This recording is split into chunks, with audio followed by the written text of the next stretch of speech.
दिल्ली स्थित जहांगीरपुरी इलाके में जब बुलडोजर चल रहा था दिल्ली नगर निगम का, उसके बाद उन तमाम विपक्ष के नेता लोग अपने अपने अकॉर्डिंग उन्होंने अधिवक्ता वकील को हायर कर लिया और कहा कि आप तमाम लोग जाइए सुप्रीम कोर्ट के चौखट को चूमिए और वहां से कहिए कि इन तमाम फैसलों को रोक दे।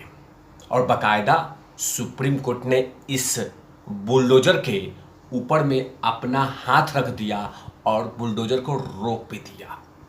लेकिन जैसे ही बुलडोजर को रोका सुप्रीम कोर्ट ने, उसके बाद बाकायदा वो तमाम प्रोपेगेंडा पत्रकार, वो तमाम सुसु मीडिया, वो तमाम लोटा जोन के पत्रकार, ये तमाम लोग खुशियां बटोरने लगे और कहने लगे कि हमारी जीत हुई है और सरकार और घमंडी सरकार का घमंड चूर हुआ है कि आखिरकार एक विशेष समुदाय को आप टारगेट क्यों कर रहे हैं, इसीलिए हमारी जीत हुई है।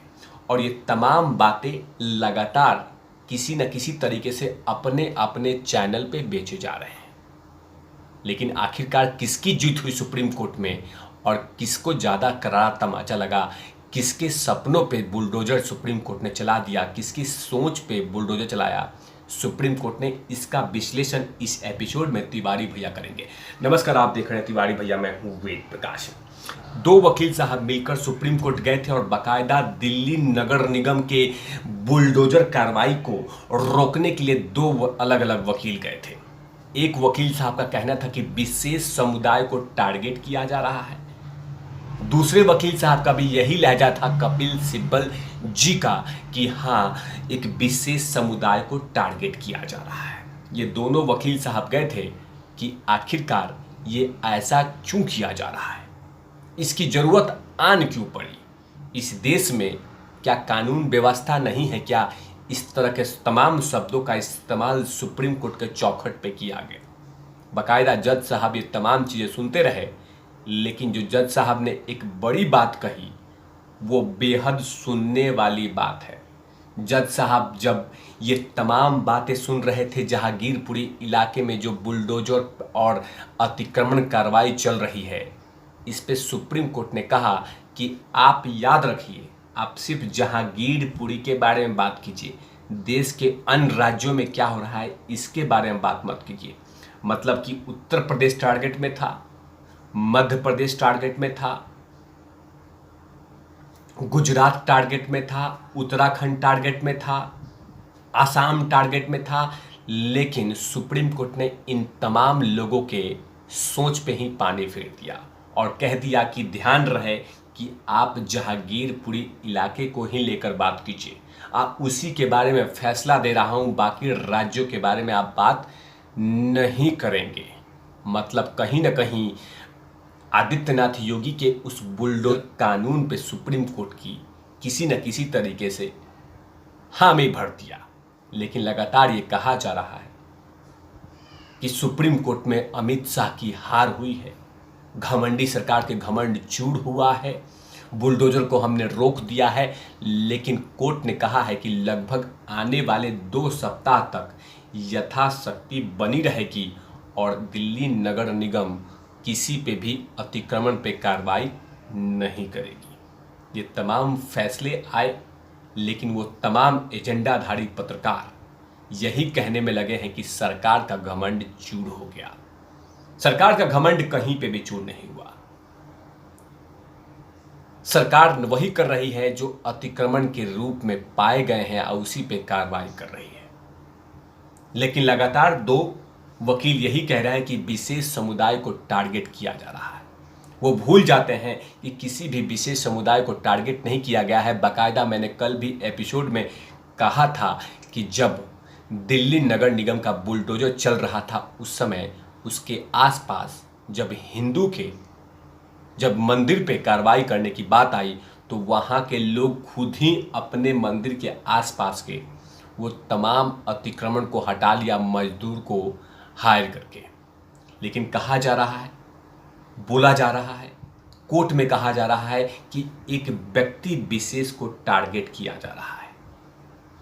इस देश में माहौल खराब करने की कोशिश हो रही है। ये तमाम चीज़ें बतलाई गई। लेकिन जो कोर्ट ने कहा है वो बेहद चौंकाने वाला है और उन तमाम लोगों को आईना दिखाने वाला है कि ऐसा कुछ भी नहीं है। जो मैं फैसले दे रहा हूँ वो सिर्फ जहांगीरपुरी मामले को लेकर बोल रहा हूँ, बाकी राज्यों का भी चर्चा नहीं होगी। अदालत ने तमाम दलीलों को सुनने के बाद कहा कि अब हम इस मामले में 2 हफ्तों के बाद सुनवाई करेंगे और तब तक जहांगीरपुरी में यथाशक्ति बरकरार रखनी होगी। अदालत ने यह भी साफ कर दिया कि यह आदेश सिर्फ जहांगीरपुरी इलाके के लिए है, न कि पूरे देश के लिए। अगर तब तक नगर निगम जहांगीरपुरी इलाके में कोई कार्रवाई नहीं करे, उसे अदालत गंभीरता से लेगी और इसे अवमानना माना जाएगा। ये कोर्ट ने कहा कि अगर आपने कार्रवाई किया तो याद रहे कि आप अदालत का अपमान और अवमानना करेंगे, तो ध्यान रहे कि आप ऐसा कोई कार्रवाई मत कीजिए। लेकिन इसी बात को लेकर लगातार वो एजेंडाधारी पत्रकार ये कह रहे हैं कि घमंड चूर हुआ। सबसे बड़ी बात है कि कपिल सिब्बल और दुष्यंत दवे ये 2 वकील गए थे याचिका लेकर। कपिल सिब्बल थे बाकायदा उन तमाम लोगों के तरफ से जिनके अतिक्रमण में घर तोड़ा गया है, दुकान तोड़ी गई है, और दूसरे जो गए हैं कि आखिरकार ये जानबूझ के व्यक्ति विशेष पे कार्रवाई क्यों कर रही है।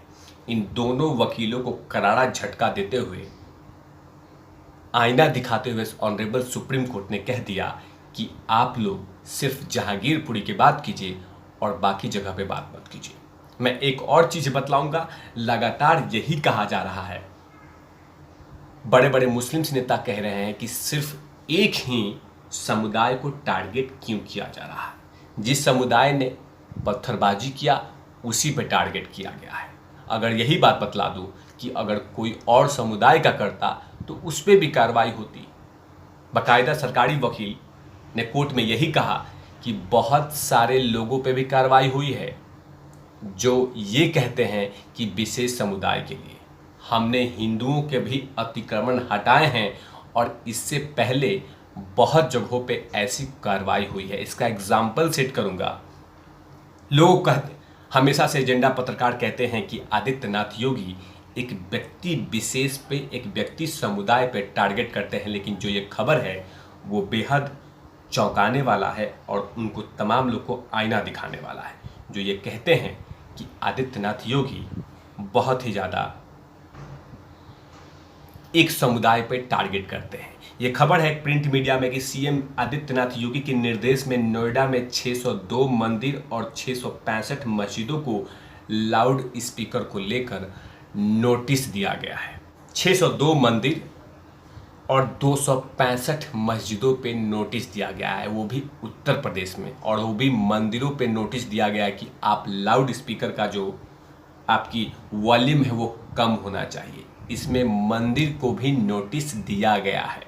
लेकिन कहा जाता है कि आदित्यनाथ योगी सिर्फ एक समुदाय पे, एक धर्म स्थल पे वो टारगेट करते हैं। लेकिन इसके बारे में कुछ कोई कहेगा, लेकिन नहीं।